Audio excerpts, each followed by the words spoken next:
시딤에서 떠나 요단에 이르러 건너가기 전에 거기서 유숙하니라. 아버지의 발들이 진중으로 두루다니며 백성에게 명령하여 이르되 너희는 내 사람 제사장들이 너희 하나님 여호와의 언약궤 매는 것을 보거든 너희가 있는 곳을 떠나 그 뒤를 따르라. 너희와 새 거리가 이천 비쯤 되게 하고 그것에 가까이 하지 말라. 왜냐하면 너희가 향을 따르라니 너희가 이전에 이 길을 지나보지 못하였음이라 하노라. 여호수아가 또 백성에게 이르되 너희는 자신을 성결하게 하라. 여호와께서 내일 너희 가운데에 기이한 일들을 행하시리라. 여호수아가 또 제사장들에게 말하되 언약궤를 내고 백성이 앞서 건너라 하니 곧 언약궤를 내고 백성이 앞서 나아가니라. 여호와께서 여호수아에게 이르시되 내가 오늘부터 시작하여 너를 온 이스라엘의 목전에서 크게 하여 내가 모세와 함께 있었던 것 같이 너와 함께 있는 것을 그들이 알게 하리라. 너는 그들을 제사장들에게 명령하여 이르기를 너희가 요단을 가에 있거든 요단에 들어서라. 여호수아가 이스라엘 자손에게 이르되 이리 와서 너희 하나님 여호와의 말씀을 들으라 하고 또 말하되 살아계신 하나님이 너희 가운데 계시사 가나안 족속과 헷 족속과 이 족속과 브리스 족속과 기르가스 족속과 아모리 족속과 엽스 족속을 너희 앞에서 반드시 쫓아내실 줄을 이것으로 너희가 알리라. 보라 온 땅에 주의 언약궤가 너희 앞에서 요단을 건너가나니 이제 이스라엘 지파 중에서 각 지파에 한 사람씩 10명을 택하라. 온 땅에 주 여호와의 궤를 맨 제사장들의 발바닥이 요단물을 담고 멈추면 요단물 곧 위에서부터 흘러내리던 물이 끊어지고 한 곳에 쌓여 서리라. 백성이 요단을 건너려고 자기들의 장막을 떠날 때에 제사장들은 언약궤를 메고 백성 앞에서 나아가니라. 요단이 곡식 거두는 시기에는 항상 언덕에 넘치더라. 궤를 맨 자들의 요단에 넣으며 궤를 맨 제사장들의 발이 물가에 잠기자 거기에서부터 흘러내리던 물이 그쳐서 사단단 가까운 물에 멀리 있는 아담섬으로 밴들에 일어나 한 곳에 쌓이고 아브라의 면으로 향하여 흘러가는 물은 온전히 끊어지며 백성이 여리고 앞으로 건너갔으니 여호와의 언약궤를 맨 제사장들은 요단 가운데 마른 땅에 굳게 섰고 그 모든 백성이 요단을 건너기를 마칠 때까지 모든 이스라엘은 그 마른 땅으로 건너갔더라. 아멘. 모두 또 영상으로 집에서 같이 예배드리는 모든 분들에게 하나님의 은혜와 축복을 함께 하시기를 주의 이름으로 축복합니다. 오늘 우리가 여호수아 또 3장의 말씀을 가지고 요단강을 건너라 라는 제목으로 함께 은혜를 나누고자 합니다. 지난주 우리는 하나님께서 성경과 예수님을 통해 우리에게 많은 언약과 약속을 하셨음을 알게 되었습니다. 우리가 그 언약과 약속을 기억하고 행할 때 그 복이 우리를 통해 이루어질 것임을 함께 나누었습니다. 우리가 그 복을 얻기 위해서는 먼저 하나님의 뜻과 섭리 가운데 행한 우리 사람과의 약속도 반드시 지켜야 할 것임을 우리가 나누었고요. 또한 우리는 구원의 징표인 예수 그리스도의 보혈의 피와 또 구원의 장소인 교회에서 구원의 은혜와 기쁨을 우리가 함께 나누어야 한다는 것을 우리가 알게 됐습니다. 나아가서 우리는 언약 백성으로서 하나님의 약속을 늘 기억하고 우리가 믿음으로 행할 때 그 언약의 약속이 우리를 통해 이루어지게 된다고 하였습니다. 그리하여 하나님의 약속의 복을 얻고 우리가 누리는 그런 삶을 누리게 되는 것입니다. 이 한 주간도 그렇게 하나님의 은혜 가운데서 언약의 약속을 누리며 살아온 줄 믿습니다. 우리는 살면서 많은 어려움을 만나게 됩니다. 여러분은 그런 갑작스러운 어려움을 당하면 어떻게 반응하십니까? 여러분에게 문제가 생기면 여러분은 어떻게 대응하십니까? 많은 경우에 사람들은 그런 어려움을 경험할 때 충격과 더불어서 불안과 절망과 좌절과 때로는 공포에 빠지게 되는 것을 보게 됩니다. 그래서 문제를 회피하거나 그것을 피해서 도망하기를 원하는 경우가 많습니다. 그러나 그나마 역경지수가 높은 사람들은 자신의 경험과 노하우를 통해서 그 모든 것들을 이겨내는 모습들도 있습니다. 그러나 믿음의 사람들은 이런 어려움에 대해 전혀 다른 관점으로 그것들을 바라보아야 한다는 사실입니다. 그 어려움 안에서 하나님의 특별하신 뜻이 있음을 우리가 발견해야 한다는 것입니다. 이 어려움을 통해서 우리에게 어떤 은혜와 복을 주시려는가 라는 그런 하나님의 뜻을 우리가 찾아야 한다는 것입니다. 미국의 대통령이었던 루즈벨트는 이런 말을 했습니다. 언제나 문제 자체가 문제가 아니라 그 문제를 문제시하는 것이 문제이다. 좀 어렵나요? 하여튼 문제가 자체가 문제가 아니라 우리가 그 문제를 가지고 어렵게 생각하면 그것이 문제다라고 이야기했습니다. 그러면서 그 문제를 우리가 문제로 여기지 않고 그 문제를 통해서 하나님의 뜻을 발견하는 자세가 믿음의 자세다라고 이야기하고 있습니다. 그래서 어떤 좋지 않는 어려움과 사건을 우리가 만날 때 믿음의 사람들은 항상 그 마음 가운데 긍정적인 마음을 가지고 이것이 주는 영적인 의미가 무엇인가를 발견하는 그러한 삶을 살아야 할 줄로 믿습니다. 그 숨겨진 영적인 의미를 우리가 발견할 때 더 이상 그것은 우리에게 문제가 될 수 없다는 것입니다. 문제 뒤에 그 모든 것을 이끌어 가시는 그 하나님의 손길을 보게 될 것이고 우리는 그것을 통해 승리하게 될 줄로 믿습니다. 오늘 본문은 이스라엘 백성들이 요단강을 건너는 사건에 대해서 우리가 접하게 됩니다. 이스라엘 백성들이 이 시딤에서 이제 요단 강가로 이동을 했습니다. 그리고 그곳에서 3일 동안 거주하게 되었습니다. 이 3일 동안에 요단 강가에서 그들은 무엇을 하고 무엇을 생각했을까요? 이 시기는 밀과 보리를 거두는 시기였습니다. 그래서 우리 달력으로 보면 3월과 4월 경으로 이야기할 수 있습니다.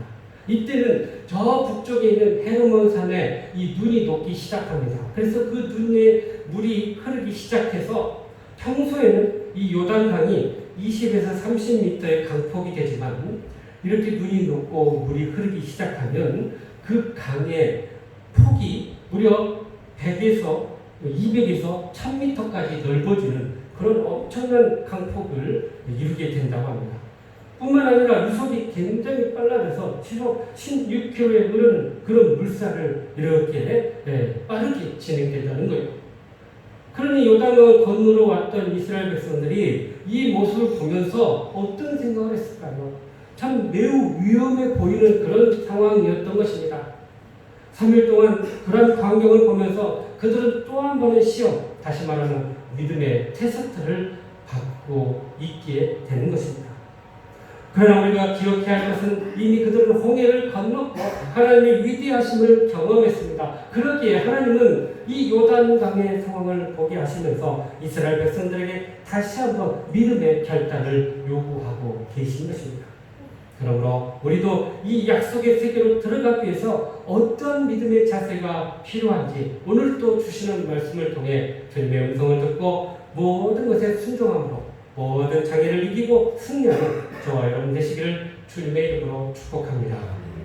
먼저 우리 3절과 4절 말씀 같이 한번 보시죠. 시작. 백성에게 명령하여 이르되 너희는 내 이스라엘 제사장들이 너희 하나님 여호와의 언약궤에 매는 것을 보거든 너희가 있는 곳을 떠나 그 길을 따르라. 그러나 너희와 그 사이 거리가 2000규빗쯤 되게 하고 그것에 가까이 하지는 말라. 그리하면 너희가 행할 길을 알리니 너희가 이전에 이 길을 지나가지 못하였음이니라 하니라. 아멘. 하나님께서 이렇게 이 이스라엘 백성들을 요단 강가로 인도하시고 3일 동안을 기다리게 하셨습니다. 이 기간은 하나님께서 그들에게 구체적으로 무엇을 하라고 말씀하지 않았습니다. 그들은 범람한 이 요단 강가의 모습을 보면서 무슨 생각을 했을까요? 그들은 과연 이 강을 어떻게 건널까? 그런 어떤 회의적인 생각을 할 수도 있었을 것입니다. 그러나 다른 한편으로는 하나님은 과연 이 일을 통해서 어떤 계획을 가지고 계시고 우리가 어떻게 인도하실까라고 물음을 한 사람들도 있었을 것입니다. 우리는 어려운 일을 당하면 먼저 부정적으로 생각하는 경향이 있습니다. 요단강의 이 빠른 물살을 보면서 공포와 두려움이 엄습했을 것입니다. 그럼에도 불구하고 믿음의 사람들은 그런 상황 속에서 하나님께 집중한다는 사실입니다. 하나님께서 지금까지 우리를 어떻게 인도하셨는지 40년 광야 가운데 우리가 함께 하시고 홍해를 가르시고 반석에 물을 내신 그 하나님, 분명 이 요단강도 하나님이 우리를 통해 놀라운 기적과 역사를 행하실 것이다 하는 그런 믿음을 갖게 한다는 사실입니다. 우리에게 길이 없을 때 하나님은 우리가 알 수 없는 길을 예비하시는 그러한 분이시라는 사실입니다. 그러므로 이스라엘 백성들에게 요단 강가의 이 3일은 하나님을 기다리는 시간이었다는 사실입니다. 하나님이 행하시는 일들을 그동안 돌아보는 시간이었고, 또한 자신들의 힘으로 아무것도 할 수 없는 깨달음의 시간이었던 것이었습니다. 그리고 하나님을 온전히 바라보는 시간이 된 것입니다. 우리를 위해 최선을 다해서 우리를 위해서 선한 일을 행하시는 그 하나님을 믿고 기다리는 시간이었던 것입니다. 그때 하나님은 여호수아 그 백성들에게 말씀하셨습니다. 오늘 3절 4절이 바로 그 말씀이 요단을 건널 방법을 구체적으로 말씀해 주시는데, 먼저 3절에 보니까 이렇게 이야기합니다. 너희는 내 제사장들이 너희 하나님 여호와의 언약궤 매는 것을 보거든 너희 있는 곳을 떠나 그 뒤를 따르라 라고 이야기합니다. 하나님의 방법은 얕은 물가로 건너는 것도 아니었고, 배를 만들어서 건너는 것도 아니었고, 다리를 놓고 건너는 것도 아니었습니다. 오직 요단을 건너기 위해서는 먼저 언약궤를 따라 그것을 건너라는 것이었습니다. 언약궤를 따른다는 것은 다른 여러 방법들보다도 매우 간단한 일이었습니다. 그것은 우리의 이상적인 생각과 판단을 다 내려놓는 일이었습니다. 그저 말씀대로 행하는 일이었습니다. 그렇기에 하나님의 명령은 이러한 어렵고 복잡한 문제를 아주 단순하게 해결하는 그런 방법을 제시해 주는 것입니다. 그래서 언약궤를 보고 그 길을 따라, 이것이 바로 하나님의 명령이었습니다. 여러분, 언약궤는 무엇입니까? 언약궤는 광야에서 자라는 아카시아 나무를 잘라서 궤를 만들고 그 궤 겉과 내부를 이 금으로 칠해서 만든 상자입니다. 그 상자 안에 하나님께서 모세에게 주신 십계명의 2 돌판과 아론의 쌍난 지팡이와 또 만나를 담은 항아리를 담은 그런 궤였습니다. 그런데 이 궤가 바로 하나님의 임재의 상징을 알리는 그런 궤였다는 거예요. 그러니까 하나님께서 그 언약궤 안에 거하심으로 그들과 함께 하시고 그들을 인도하시는 그런 목적의 그런 궤였다는 거예요. 이처럼 우리는 하나님과 함께하고 그분의 말씀이 우리 안에 거하면 우리는 요단의 그 강한 물소를 보고도 요단의 발을 내딛는 담대한 믿음을 소유하게 된다는 사실입니다. 두 번째로 하나님께서 요단을 건너기 위해서 제사장들로 하여금 그 언약궤를 메고 가장 앞서 행진하도록 하셨다는 사실입니다. 제사장들은 레위 지파의 사람들이었습니다. 레위인들은 언약궤를 중심으로 성소에서 봉사하는 직분을 맡았습니다. 특히 언약궤를 옮길 때는 수레나 다른 이동 수단을 통해서 옮기지 않고 레위 제사장들이 직접 어깨에 메고 그 언약궤를 이동하게 했던 것입니다. 그래서 보통 광야를 행진할 때 언약궤를 중심으로 앞에 6지파, 뒤에 6지파가 이렇게 행하면서 한 가운데 언약궤가 있었고요. 그들 앞에 불기둥과 구름기둥이 그들을 인도해 내셨던 것입니다. 그런데 오늘 본문에 보니까 요단강을 건널 때는 언약궤가 가장 앞서서 그 요단강에 들어가 인도했다는 것입니다.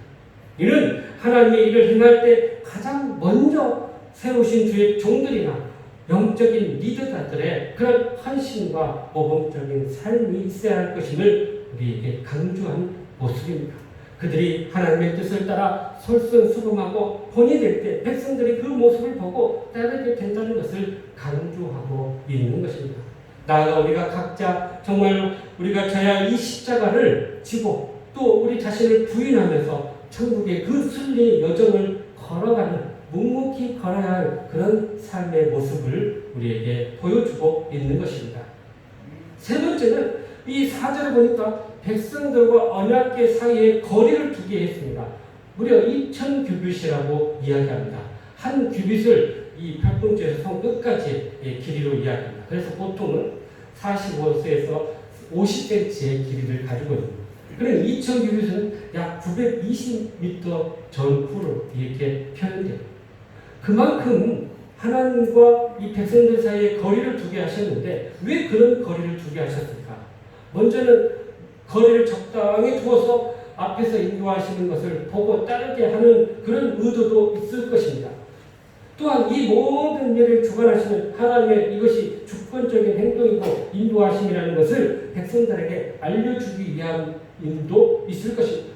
그러나 그보다 더 중요한 것은 거룩하신 하나님과 우리 인간 간에 범접할 수 없는 거리가 있다는 것입니다.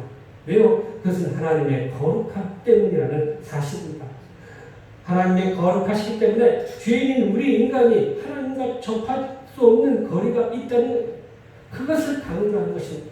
그래서 하나님과 인간 간의 이 존재적 거리 두기를 이렇게 두게 하셨던 거예요.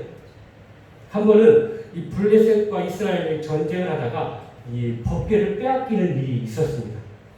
블레셋의 이 베스메스라는 사람들이 이 법궤를 뺏어와가지고 그것이 궁금해서 이렇게 그것을 보러 법궤 앞으로 다가온 거예요.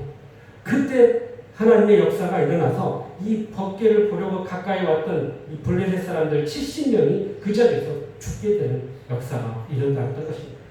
또 한 번은 이 법궤를 수레에 끌고 가서 도저히 자기들이 감당을 하지 못하니까 다시 이렇게 이제 이스라엘 백성들에게 보내주려고 서에 이 수레에다가 법궤를 올리고 그것을 끌고 가다가 소가 그만 갑자기 뛰는 바람에 법궤가 흔들려서 땅에 떨어질 뻔했어요. 그때 그 옆을 지키며 지나가던 우사라는 사람이 그 땅에 떨어지는 것을 방지하기 위해서 법궤를 손으로 만졌단 말이죠. 그런데 그 상황 그 자리에서 우사가 죽게 됐습니다. 그것은 이렇게 하나님과 우리 사이에 이렇게 좀 거룩한 그 하나님과 우리 사이에 이 거리가 있어야 될 것임을 보여준 사건입니다. 그런데 그 구약의 모습이었고 이제 우리는 지금 은혜의 시대에 살고 있습니다. 예수 그리스도로 말미암아 하나님은 우리와 화목하게 하셨고 또 우리가 하나님 앞에 담대히 나아갈 수 있도록 인도해 주셨습니다. 그래서 우리는 은혜의 보좌 앞에 주님의 그 은혜로 말미암아 하나님 앞에 나아가게 됐어요. 그리고 하나님과 영적인 친밀함을 갖게 되게 하신 것입니다. 그래서 시편 25편 14절에 보니까 이렇게 우리에게 말씀하시네요. 시작. 여호와의 친밀하심이 그를 경외하는 자들에게 있으며 그의 언약을 그들에게 보이시라. 아멘. 그러니까 하나님의 영적인 친밀함을 경험한 자들, 그렇게 하나님을 경외하는 자들에게 하나님의 언약을 보이시고 그 언약을 이루어 주신다는 사실입니다.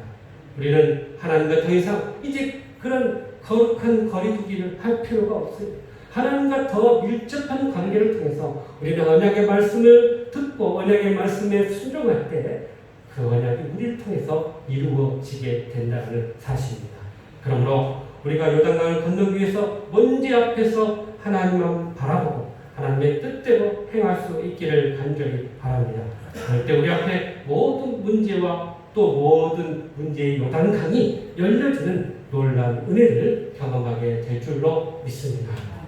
계속해서 5절 말씀 보시죠. 시작. 여호수아가 또 백성에게 이르되 너희는 자신을 성결하게 하라. 여호와께서 너희 가운데 기이한 일들을 행하시리라. 아멘. 여호수아는요 요단강을 건너기 전에 백성들에게 한 가지 명령을 합니다. 그것은 바로 자신을 성결하게 하라고 이야기합니다. 이 성결이라는 말은 모든 부정에서 벗어난다라는 의미를 가지고 있습니다. 그래서 거룩이라는 말과 같은 의미입니다. 앞서 언약궤와 하나님과의 거리를 이 2천 백성들과의 거리를 2천 규빗으로 하는 것도 그런 영적인 의미를 가지고 있습니다. 그래서 결국 하나님의 기적과 역사를 경험하기 위해서는 우리가 성결함으로 준비되어야 한다는 것입니다. 이러한 성결함은 하나님의 구원이나 기적을 일으키는데 우리가 필요한 내적인 준비라는 것입니다. 그래서 하나님께서 이 모세를 불러서 이 십계명을 주시고 이스라엘 백성들과 언약을 맺을 때에도 그들을 성결하게 해서 옷을 빨게 하고 그렇게 거룩함으로 성결함으로 그들을 세우시고 언약을 체결해 주셨던 것입니다. 또한 광야에서 메추라기 기적을 경험하기 전에도 그들을 성결하게 하시고 그 기적을 베풀어 주셨습니다. 이것은 하나님의 기적이 아무런 조건 없이 주어지는 것이 아니라 우리가 받을 자세가 준비되어야 함을 강조한 것입니다. 그래서 중요한 것은 하나님의 능력과 기적이 나타날 때 인간의 거룩함과 성결이 요구된다는 것입니다. 반대로 우리의 부정과 우리의 불신앙이 하나님의 능력과 기적을 방해하고 오히려 제한할 수 있다는 것을 우리는 또한 알아야 한다는 사실입니다. 예수님도 나사렛 고향에서는 아무런 능력을 발휘하지 않으셨습니다. 왜냐하면 그들이 믿지 않았기 때문에, 그래서 그들의 그 불신앙과 그들이 성결하지 못했기 때문에 그곳에서 아무런 능력을 발휘하지 않았던 것입니다. 또 마태복음 23장에 보면 예수님께서 이 외식하는 서기관들과 바리새인들을 저주했습니다. 그 이유인즉 그들이 겉으로 잔과 그들의 대접은 깨끗하나 그 안에 내부적인 것은 탐욕과 방탕으로 가득해서 그들의 그 불신앙 때문에 그들을 저주했던 것입니다. 그러므로 우리가 하나님의 기적을 경험하고 하나님께 쓰임받기를 원한다면 우리는 언제든지 자신의 행실을 깨끗하게 하고 거룩하게 해야 한다는 사실입니다. 하나님께 쓰임받는 사람은 우리가 얼마나 많은 것을 배웠냐, 많은 것을 가졌냐가 중요한 게 아닙니다. 하나님 앞에서 그런 것들은 결코 중요한 기준이 못 된다는 사실입니다. 하나님이 중요하게 여기는 것은 늘 그들 자신이 깨끗하고 정결하게 준비되었을 때 하나님께서는 그들을 귀하게 쓰신다는 사실입니다. 그래서 바울이 디모데에게 디모데후서 2장 21절의 말씀처럼 이렇게 권면하고 있습니다. 시작. 그러므로 누구든지 이런 것에서 자기를 깨끗하게 하는 귀히 쓰는 그릇이 되어 거룩하고 주인의 쓰임에 합당하며 모든 선한 일에 준비하게 되어라. 아멘. 이처럼 우리가 하나님의 일을 할 때도 그렇고 하나님의 기적을 경험하기를 원한다면 우리는 바로 이렇게 성결함으로 자기를 준비할 때 우리 안에 하나님의 놀라운 역사가 일어나게 될 줄로 믿습니다. 그런데 여러분, 우리가 스스로 성결할 수 있을까요? 우리는 죄의 본성을 가지고 있기 때문에 또 그렇게 태어났기 때문에 구약에서는 우리가 성결하기 위해서 제사를 통해 특히 흠없는 동물의 제사의 그 피의 제사를 통해서 우리를 정결하게 해 주셨습니다. 그러나 이제 예수 그리스도의 보혈의 피로 우리는 정결하게 되었기 때문에 우리는 더 이상 이 피의 제사를 드리지 않습니다. 다만 아직도 남아있는 우리의 죄의 본성을 이기기 위해서는 디모데후서 4장 5절 말씀처럼 말씀과 기도로 우리는 계속해서 거룩해질 수 있다고 성경은 우리에게 말씀해주고 있는 것입니다. 사랑의 갈구라는 책을 쓴 체스터톤이라는 이 사람은요, 우리가 흔히 식사할 때 기도할 뿐만 아니라 이분 삶 속에서 늘 기도의 삶을 계속해서 해왔다는 것입니다. 예를 들면 책을 볼 때도 기도하고, 연주할 때도 기도하고, 또 산책을 할 때도 기도하고, 운동을 할 때도 기도하고, 늘 그렇게 기도하면서 살았다는 거예요. 그 이유는 그가 일상생활 속에서 늘 하나님께 감사하며 사는 것도 있었지만 일상의 모든 삶이 하나님 앞에 거룩한 삶을 살기를 원했던 것입니다. 그래서 일상 속에서 하나님을 발견하고 그렇게 하나님과 동행하기를 원했던 것입니다.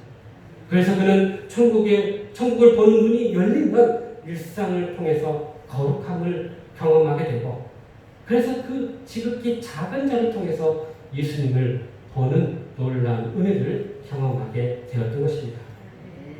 스펄전 목사님은 자신의 영적인 생활을 제대로 하고 있는지 체크하기 위해서 거룩한 삶을 위한 7가지 질문을 매일 자신의 삶 속에서 이렇게 질문을 하고 자신의 삶을 점검했다고 합니다.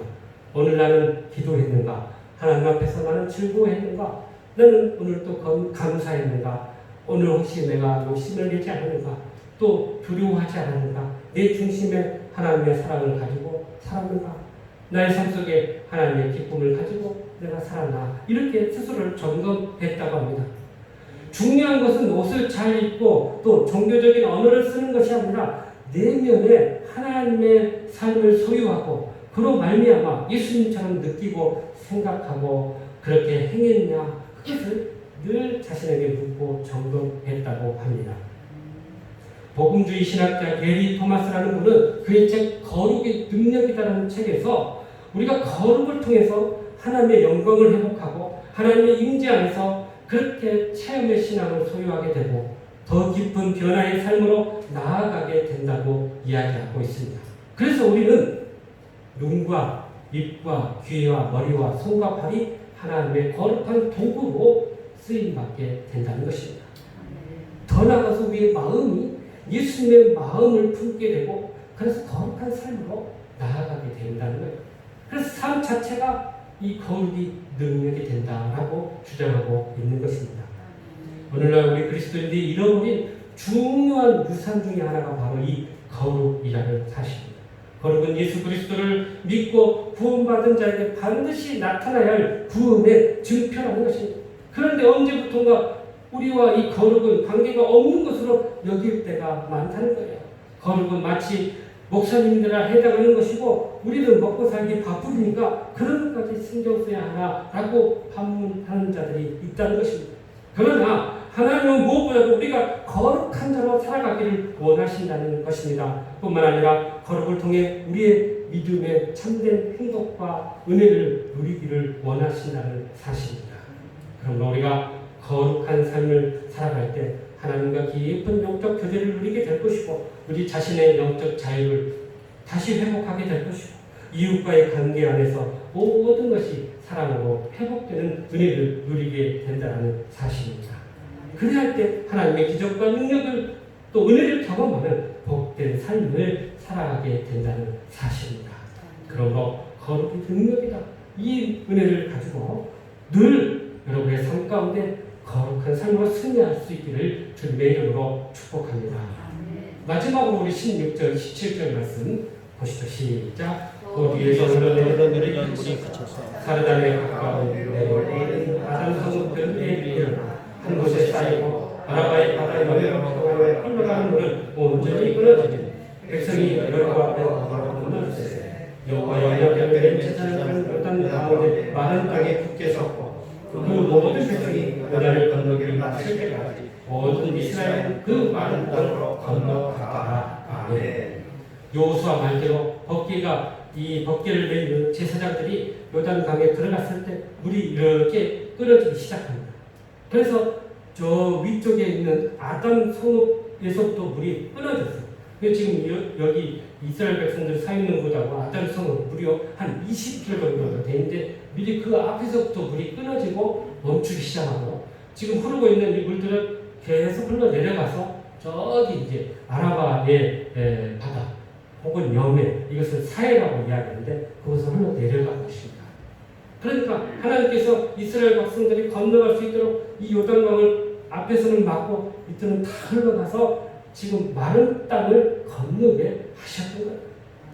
여러분, 우리가 이 홍해 바다를 걷는 것과 이렇게 비교를 하게 되는데 홍해 바다는 동풍을 불게 해서 바다를 갈라놓고 그 땅을 마르게 하고 나서 그 땅을 건너게 했어요. 그런데 요단강은 다르게 막고 끊어놓고 건너게 했다는 것입니다. 중요한 것은 이 모든 것이 하나님의 능력에서 나타났다는 사실입니다. 그렇게 하나님의 능력이 나타나기 위해서는 우리의 믿음과 순종이 필요하다는 것입니다. 이스라엘 백성에게서 요단강의 이 도하 사건은 마치 홍해를 걷는 사건의 재현이었던 거예요. 비록 홍해 바다의 그 사건과는 웅장함이나 그 장엄함이 좀 차이가 있지만 이 역시 하나님의 놀라운 능력이었던 것입니다.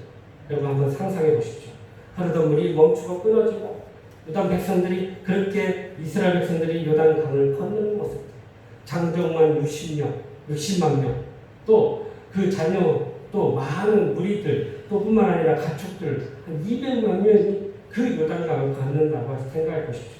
이것은 오랜 시간 동안 그렇게 시간이 흐르는 그런 과정들이었을 것입니다. 결과적으로 이 모든 사건은 믿음과 그 순종의 그 결과로서 나타난 사건인 것을 우리에게 강조하고 있는 것입니다. 우리가 이 큰 기적을 우리가 경험하기를 원한다면 우리는 그만큼의 믿음과 순종으로 우리가 하나님 앞에 나아가야 한다는 것을 말씀해 주고 있는 것입니다. 그래서 시편 40편 5절에 이렇게 우리에게 말씀하시네요. 시작. 여호와에 대한 하나님이여 주께서 행하신 기적이 많고 우리를 향하신 주의 생각도 많아 누구도 주와 견줄 수가 없나이다. 내가 너희를 알려 말하고자 하나 너무 많아 그 수를 셀 수 없나이다. 아멘. 그러니까 하나님께서 베푸신 그 기적이 너무나 많아서 그 기적을 경험한 자만이 고백할 수 있는 그러한 내용인 것이죠. 그런데 여러분, 이렇게 요단강을 건넌 사건은 우리에게 두 가지 아주 중요한 영적인 의미를 주고 있다는 사실입니다. 하나는 이 이스라엘이 홍해를 건너므로 애굽의 삶을 마치고 이제 종에서 자유인으로 변했던 것처럼 이 요단강을 걷는 것은 하나님의 백성으로 새로운 정체성을 갖게 됐다는 사실입니다. 이전에 광야에서 떠돌았던 그들의 인생이었지만 이제 하나님의 거룩한 백성, 언약의 백성으로 약속의 땅에 들어가는 사건이었습니다. 그래서 지금까지 이스라엘 백성들을 표기할 때 히브리어로 암이라는 단어를 썼는데 오늘 본문 17절에 보면 이 단어를 사용하지 않고 칼헤고라는 단어를 사용했습니다. 그러니까 암이라는 단어는 그냥 구별 없이 모든 사람들 일반적으로 백성을 쓸 때 암이라는 단어를 쓰지만 이 17절에 온 백성이라는 이 단어는요 아주 특정한 배경을 가지고 특정한 신앙을 가지고 특정한 종교 안에서 함께 살아갈 때 쓰는 단어라는 사실이에요. 그러니까 이스라엘 백성들이 이제 이 달라졌다는 것입니다. 이 요단강을 건너면서 그들은 동일한 신앙, 동일한 믿음, 동일한 하나님의 구원과 기적을 경험하는 자로서 이제 새롭게 거듭난 신앙 공동체라는 것을 강조하고 있는 것입니다. 그들이 요단강의 건너므로 인해서 전에는 광야에서 배회하던 별 볼 일 없던 무리고 민족이었지만 이제 그들은 요단강을 건너면서 하나님을 중심으로 하는 거룩한 백성이고 거룩한 공동체라는 것을 이야기하고 있는 것입니다. 이렇게 온 백성들이 요단강의 그 기적을 경험하면서 그들은 같은 기적을 공유하고 같은 하나님의 신앙을 새롭게 함으로 그들의 정체성이 새롭게 세워지게 된 것입니다. 그러므로 그들이 하나님 안에서 하나된 백성을 강조하고 있는 것입니다. 두 번째로 영적 요단강을 걷는 영적 의미는 이 홍해를 도해할 때는 애굽의 제된 삶을 씻어내고 새롭게 되었다라는 의미를 가지고 있습니다. 그래서 종종 이 홍해를 걷는 것을 죄 씻음을 의미하는 세례에 비유하고 있습니다. 그런데 요단강은 영적으로 인간이 죽음을 통해서 이 약속의 땅에 들어간다는 것을 이야기하고 있습니다. 요단강을 건너 약속의 땅으로 들어가는 것은 마치 천국을 들어가는 것을 의미하고 이 요단강은 인간의 죽음을 의미하고 있는 것입니다. 그래서 우리가 약속의 땅, 천국의 땅에 들어가기 위해서는 우리의 육신적인 것들이 다 죽어지고 거듭나서 천국으로 들어간다는 것을 이야기하고 있습니다. 그래서 우리가 천국에 들어가기 위해서 이 육적인 것들이 죽어져야 하는데 우리가 장례식 때 천국 환송 예배를 드리잖아요. 그럴 때 즐겨 부르는 찬송이 있어요. 며칠 후 요단강 건너가 만나리. 그 찬양 있잖아요. 그것은 바로 이렇게 우리의 죽음을 통해서 또 다른 천국의 삶으로 들어간다는 것을 이야기하고 있는 것입니다. 이스라엘이 약속의 땅 가나안 땅에 이르기 위해서 반드시 요단강을 건너야 하듯이 우리가 천국에 들어가기 위해서는 이 죽음을 통과해야 한다는 것입니다. 그러므로 우리가 주의 은혜로 믿음 가운데서 이렇게 죽음의 요단강을 건너서 저 천국의 영원한 천국의 그 주님을 우리가 만나기 위해서는 반드시 이런 요단의 죽음을 통해서 또 우리의 육신의 죽음을 통해서 우리의 육신의 자아의 모든 것들이 죽어지는 가운데서 그렇게 거듭나고 새로워지면서 약속의 땅, 천국의 땅, 또 약속의 비전을 이루는 그런 삶을 살아가게 된다는 사실입니다. 그래서 정말 저 천국에서 주님을 기쁨으로 만난다는 그 확신 가운데 우리가 살아가는 저와 여러분의 삶이 되어야 할 줄로 믿습니다. 아멘. 사랑하는 성도 여러분, 우리가 요단강을 건너기 위해서 또 약속의 비전을 이루기 위해서 어떻게 해야 할까요? 오늘 주신 말씀처럼 먼저 우리가 요단강을 건너기 위해서는 문제 앞에서 하나님만 바라보고 하나님의 뜻대로 행할 수 있기를 간절히 바랍니다. 또한 성령 안에서 말씀과 기도로 거룩해지고 내서 기적의 역사를 경험할 수 있기를 간절히 바랍니다. 나아가 믿음과 순종의 삶으로 기적의 역사를 일으키면서 그렇게 우리 모두는 요단을 건너고 저 천국 하나님의 나라 또 약속의 땅, 약속의 비전을 이루는 또 그것을 누리는 저와 여러분의 삶이 되시기를 주님의 이름으로 축복합니다. 아멘. 오늘 주신 말씀 가지고 모두 통통으로 결단하는 기도, 우리도 약속의 비전을 이루고 결단의 그 큰 은혜를 누릴 수 있도록 인도해 달라고 우리 주여 세분 부르짖고 기도하겠습니다. 주여, 주여, 주여. 아버지 감사합니다. 하나님의 주님의 은혜로 아버지 저희들을 우리도 주님의 영광을 하시기 감사합니다. 우리의 믿음이 되어서 아버지는 사랑을 마음으로 아버지는 그 언약을 이끌어 나아가는 저희들이 되기도 하시고 또한 아버지께서 저희를 기다리고 계시는 우리 선을 향한 기적을 적으로 만들어 나가는 저희들이 될 수 있도록 인도해 주시옵소서. 사랑하며 풍성하신 하나님, 우리 앞에 있는 이 요단을 건너고 약속의 땅, 약속의 비전을 이루기 위해서 정말 하나님만 바라보고 또 우리 자신을 거룩하게 하며 그렇게 믿음과 순종으로 이루어 나가는 저희 모두가 되게 하여 주시옵소서. 예수님의 이름으로 기도하옵나이다. 아멘.